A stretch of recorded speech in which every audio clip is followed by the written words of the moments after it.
صاحب ہم کوشش کرتے ہیں روزانہ ایک شعر سیدی اعلیٰ حضرت کا میں اس کو ترنم میں پڑھتا ہوں اور پھر آپ اس کی تشریح فرمائیے گا۔ اعلیٰ فرماتے ہیں: فریاد امتی جو کرے حال زار میں، فریاد امتی جو کرے حال زار میں، ممکن نہیں کہ خیر بشر کو خبر نہ ہو، ممکن نہیں کہ خیر بشر کو خبر نہ ہو۔ کیا فرماتے ہیں؟ دیکھیے اعلیٰ حضرت رحمۃ اللہ تعالی کا یہ کلام ہے، پل سے اتارو راہ گزر کو خبر نہ ہو۔ تو ہر مصرع اور ہر شعر ایسا ہے کہ جس پر پوری گفتگو ہو سکتی ہے۔ یہاں جو بات ہے وہ یہ ہے کہ فریاد رس ہونا، فریاد کو پہنچنا۔ یہاں پہ ایک وسوسہ بعض اوقات آتا ہے کہ بھئی مشکل دور کرنے والی ذات تو اللہ تبارک و تعالیٰ کی ہے، تو رحمت عالم صلی اللہ تعالیٰ علیہ وآلہ وسلم مشکل کشا حاجت روا کیسے ہوئے؟ اور فریاد امتی جو کرے حال زار میں، حال زار کا مطلب بیماری میں، پریشانی میں، کسی مشکل میں فریاد کرے اپنے آقا علیہ السلام کی بارگاہ میں، تو کہتے ہیں کہ ممکن ہی نہیں ہے کہ حضور کو خبر نہ ہو۔ یہ کہتے ہیں لوگ فریاد بندہ یہاں کر رہا ہے اپنے گھر میں بیٹھ کر، مشکل یہاں پر اس کو پڑی ہوئی ہے، اور وہ کہہ رہے ہیں کہ یا رسول اللہ میری مدد کیجئے، میری مشکل کو دور کیجئے۔ یہ عقیدہ تو شرک ہے، اسی سے بچنا چاہیے۔ اب جب اس طرح کے سوالات، اس طرح کی باتیں آتی ہیں تو پھر ہمیں اس عقیدے کو اچھے طریقے سے سمجھ لینا چاہیے۔ یعنی ہم یوں کہیں کہ ہمارے پیارے آقا صلی اللہ تعالیٰ علیہ وآلہ وسلم اللہ تبارک و تعالیٰ کی عطا سے، بے شک اللہ تبارک و تعالیٰ کی عطا سے، اللہ تبارک و تعالیٰ کی طرف سے دی ہوئی طاقت و قوت سے بے شک سن بھی لیتے ہیں، دعا فرمائیں امتی کے حق میں، اللہ اس کی مشکل کو بھی دور فرما دیتا ہے۔ واہ واہ واہ۔ مگر شرط کیا ہے؟ اللہ کی عطا سے۔ اب یہاں پہ دیکھیے مشکل دور کرنے والی ذات بلا شبہ اللہ تبارک و تعالیٰ کی، مشکل کشا اللہ تعالیٰ، حاجت روا اللہ تبارک و تعالیٰ۔ لیکن کیا انسانوں کے اندر جو ایک اللہ نے اسباب پیدا فرمائے ہیں، تو کیا ہم ایک دوسرے کی مشکل دور نہیں کرتے؟ صحیح۔ بندہ بیمار ہو کہاں جاتا ہے؟ صحیح، اللہ سے شفا کی دعا بھی کرتا ہے، وہ جاتا تو ڈاکٹر کے پاس ہے نا، وہ مشکل ہے، اور وہاں جا کے کیا کہتا ہے؟ ڈاکٹر صاحب مجھے اللہ کے پاس پہنچنے سے بچا لو، یہ کہتا ہے نا، کہ تاکہ آپ مجھے دوائی دیں، انجیکشن لگائیں، ڈرپ لگائیں، میں شفا مل جائے۔ شفا ڈاکٹر تو نہیں دیتا، جو عقیدہ رکھے ڈاکٹر شفا دیتے ہیں، شرک عقیدہ ہے۔ تو کیا ہے ڈاکٹر صاحب آپ دوا دے دیں مجھے شفا مل جائے۔ تو ہر مسلمان کے ذہن میں تصور ہوتا ہے کہ ڈاکٹر اپنا اہتمام کر سکتا ہے، سبب اختیار کر سکتا ہے، وہ مسبب الاسباب جل جلالہ جس نے مجھے ڈاکٹر تک پہنچایا، اللہ تبارک و تعالیٰ چاہے تو اس دوا میں اثر شامل کرے، مجھے شفا مل جائے۔ واہ واہ، بے شک۔ وہ ایک ہی دوا جو ہے کس کو ریئیکشن کر دیتی ہے، وہ ایک دوا دوسرے کو صحیح کر دیتی ہے۔ صحیح۔ تو یوں اس اعتبار سے چار طرح کا فرق اللہ کی صفات اور بندوں کی صفات میں ہمیں کرنا ہے۔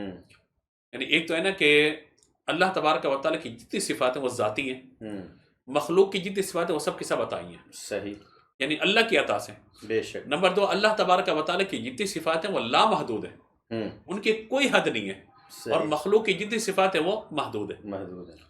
اب کتنی محدود ہیں یہ اللہ تعالیٰ نے جس کو جتنی عطا فرمائی وہ اس اعتبار سے سمجھ سکتا ہے۔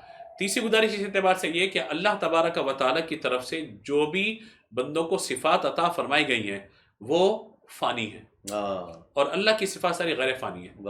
اللہ کی ذات کو بقا ہے، اللہ تبارک و تعالیٰ کی ذات فنا ہونے والی نہیں ہے، تو اس کی صفات بھی باقی ہیں، وہ بھی فنا ہونے والی نہیں ہے۔ مخلوق کی صفات فنا ہونے والی ہیں، لیکن یہ اللہ تبارک و تعالیٰ کی مشیت و مرضی فنا واقع ہو یا نہ ہو۔ تو یہ جب چند طرح کا فرق ہم اور آپ کر لیتے ہیں اللہ اور بندوں کی صفات میں، تو اب میں آپ کو کہتا ہوں اللہ کا علم ازلی ابدی، بندوں کا علم جو ہے وہ ازلی ابدی نہیں ہے، صحیح، ٹھیک ہے نا۔ اللہ کا علم ذاتی، بندوں کا علم عطائی۔ اللہ تبارک و تعالیٰ کا شفا دینا وہ جو ہے وہ ذاتی، بندوں کا شفا دینا عطائی۔ اللہ چاہے گا تو شفا ہوگی ورنہ نہیں ہوگی۔ میرے آقا علیہ الصلوۃ والسلام اللہ تعالیٰ کے وہ محبوب ہیں کہ جب میرے آقا علیہ الصلوۃ والسلام اللہ کے حضور دعا کے لیے ہاتھ اٹھاتے ہیں نا، تو اجابت کا صحرا، عنایت کا جوڑا، یہ بھی اعلیٰ حضرت کے اشعاری ہیں، اجابت کا صحرا، عنایت کا جوڑا، دلہن بن کے نکلی دعائے محمد، اور اجابت نے بڑھ کر گلے سے لگایا بڑی ناز سے جب دعائے محمد۔ حضور دعا کریں اللہ کے حضور، اور ظاہر اللہ کے اذن سے ہی کریں گے تو اللہ تبارک و تعالیٰ اپنے محبوب کی دعا کو رد نہیں فرماتا۔ اسی طریقے سے یہ عقیدہ حاضر اور ناظر کا بھی سمجھ لینا چاہیے ہمیں، کہ حاضر اور ناظر کا عقیدہ یہ ہوتا ہے کہ ایک اللہ کی طرف سے خاص طور پر طاقت و قوت دیا ہوا شخص جو ایک مقام پر موجود ہو، یعنی میں بہت آسان الفاظ میں نے کر دیے اس طرح الفاظوں سے بچتے ہوئے، کہ خاص مخصوص طاقت دیا ہوا کوئی شخص جو ایک مقام پر موجود ہو، اللہ کی طرف سے اسے وہ طاقت دی گئی ہو کہ دور و نزدیک کی آوازوں کو وہ سماعت کر لے. صحیح. شرط کیا ہے کہ ایک مقام پہ موجود ہے. صحیح. دور نزدیک کی آواز کو سماعت کر لے, دور و نزدیک جا کر یا اللہ تبارک و تعالی کی بارگاہ میں دعا کر کے مدد کر سکے, خود سے یا کسی کو ذریعہ سبب بنا کر مدد کر سکے. یہ ساری چیزیں اصطلاحات آ جاتی ہیں عقیدہ حاضر اور نادر ہونے کے اعتبار سے, اور اس پر کثیر احادیث موجود ہیں کہ جن میں حاضر کا معنی موجود, نادر کا معنی دیکھنے والا. تو میرے آقا صلی اللہ تعالیٰ علیہ وآلہ وسلم کی شان یہ ہے کہ میرے آقا صلی اللہ تعالیٰ علیہ وآلہ وسلم کی نگاہ سے کسی بھی امتی کا حال پوشیدہ نہیں ہے. حضور تمام امتیوں کے حال سے باخبر ہے. جب باخبر ہیں تو اس کا مطلب ہے وہ حاضر بھی ہیں ناظر بھی ہیں, دیکھ بھی رہے. اور حاضر اور ناظر کے لیے قریب ہونا بھی ضروری ہے. اگر دور ہے تو حاضر اور ناظر نہیں ہے. حاضر اور ناظر کے لیے حیات ہونا بھی ضروری ہے, ورنہ تو کیا ہوگا, پھر کیسا ہوگا.